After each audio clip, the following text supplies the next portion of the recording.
What up guys, welcome back to the channel. Michael here bringing you another episode review of the House of Dragons, episode 3, the second of his name. Woo! The last 10 minutes of this episode were fucking awesome, and I'm so glad they didn't cut us off and leave us with a little cliffhanger like they always do. They really unleashed Daemon Targaryen, and he showed how badass he really is and how powerful and strong the Targaryens can be when they just are let loose. And this show has generated so much excitement. The viewership from episode 1 and 2 is now up. Perfect. So I'm just glad to see the fans are really happy and excited about this show. And it brings back that feeling that we used to have when Game of Thrones was coming out on Sundays and everybody just gathered together and had lots of discussion and lots of buzz about the show. And I'm even comfortable enough to say that I've forgiven them for what they did in Game of Thrones the last season, and that just embarrassing, terrible last season, and just the shame of it all. And let's be real, nobody's gone back and watched the last season of Game of Thrones.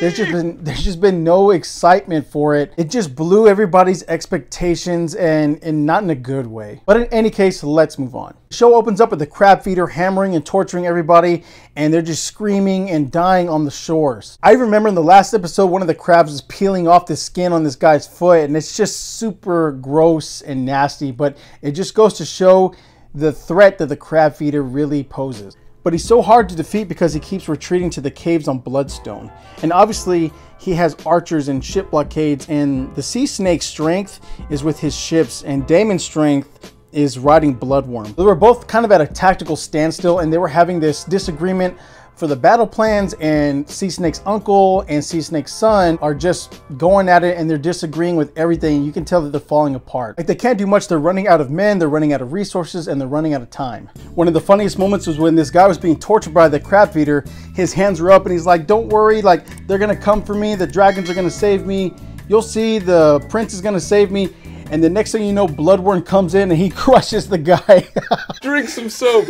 I'm a juvenile. But then we cut to King's Landing, and it seems like 3 years have gone by because Alicent Hightower is pregnant with her second son. Viserys has his new child, his first son, Aegon, the second of his name, and that's where we get the title from, and they're celebrating his second birthday. But don't worry, King Viserys and Alicent got married when she was 18, so she's barely legal.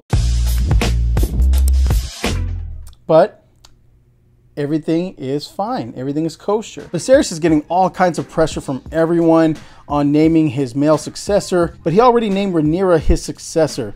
So he's dealing with pissing off his daughter, and he's also dealing with looking weak in front of the whole kingdom. He's also looking for a suitable husband for Rhaenyra, and he's got his eyes on Jason Lannister. And he's the twin brother of Tywin Lannister, so you can see the Lannisters are already showing that they have twins in their family.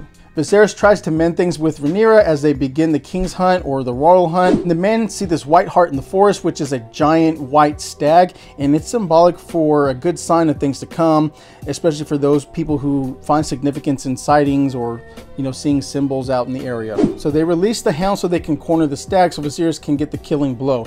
And of course, using the spear Jason Lannister just gifted him.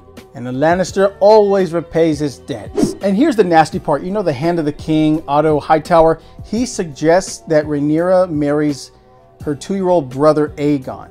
And you know, the Targaryens are no strangers to marrying their siblings and their family, but that's just sick. Aegon's 2, Rhaenyra's 17 years old. That's just sick, and their family. However, Lionel Strong suggests that Rhaenyra marries Laenor, the son of the Sea Snake, who is also her cousin. I know it's getting really nasty and confusing at the same time, but stay with me. Back to the woods, we have a huge boar that comes charging into camp, and Sir Criston Cole stabs it, but Rhaenyra finishes it and stabs it multiple times repeatedly over and over and over again, and it's pretty gruesome. It looks like such a badass as they come back into camp, and she has all this blood and shit all over her, and she just looks like a beast as they're dragging this giant boar back into camp. Meanwhile, the main hunting party finds a huge stag. It's not the White Hart, but it's still a really nice kill. Sarah stabs it a couple times with the Lannister spear, and this shows you how Viserys is not a killer. He's not a warrior. He's not a hunter. He has a soft spot for his family, and in this universe, when you have that kind of love, it's never a good sign. So this scene is probably a lot of foreshadowing of things to come. Viserys and Rhaenyra have a little chat to kind of clear the air.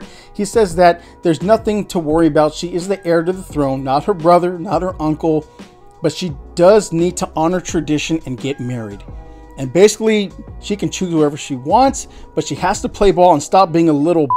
And I like that about this episode was there was a lot of downtime, a lot of talking, but it was very intriguing and engaged the audience. And then Viserys finally decides to aid his brother, and he sends a messenger and 10 ships and warriors to help Daemon and the Sea Snake. However, when the messenger arrives to tell Daemon that there's help coming, Daemon just has this moment where he is so upset and he's so angry at his brother that he beats the living hell out of the messenger. I guess because it would be such an embarrassment for a big brother to come in and save the day, and it would cause shame and embarrassment for Daemon and his warpath. Daemon then implements the Sea Snakes and the Sea Snakes brothers' plan to give in to the crab feeder and send an offering of flesh that'll draw him out of the cave. And he's waving a white flag, and he takes a knee, and he has a sword. And the Crab King comes out and he starts sending his men out slowly, but he's very, he's looking around and he doesn't trust the situation. So he keeps looking at the sky for the dragons. He's very weary of this surrender. They're then treated to this amazing battle, and the Sea Snake's men, they come in and they start attacking the crab feeder and the crab feeder's men, and Daemon starts hacking people apart with his sword, and it's just this brutal scene to behold. Daemon's not invincible. He takes a few arrows and he's wearing his armor, but still he gets hit by like 3 or 4 arrows. So the crab feeder's men are circling in and they're about to kill Daemon. But then you see Laenor Velaryon, he comes in on his dragon and he starts just burning the shit out of everybody. So then you see Daemon come out of the caves. He emerges from the darkness and he's actually holding half the body of the crab feeder. And I thought that was pretty sick. I think in the books he cuts his head off, but I'll take this. This is a lot cooler. He chopped him in half. So then the episode ends as Daemon has defeated the crab feeder and he looks like a total badass holding half his body. And it's just a great way to end this episode. So anyways, guys, what do you think of the episode? This one was my favorite of the 3 so far.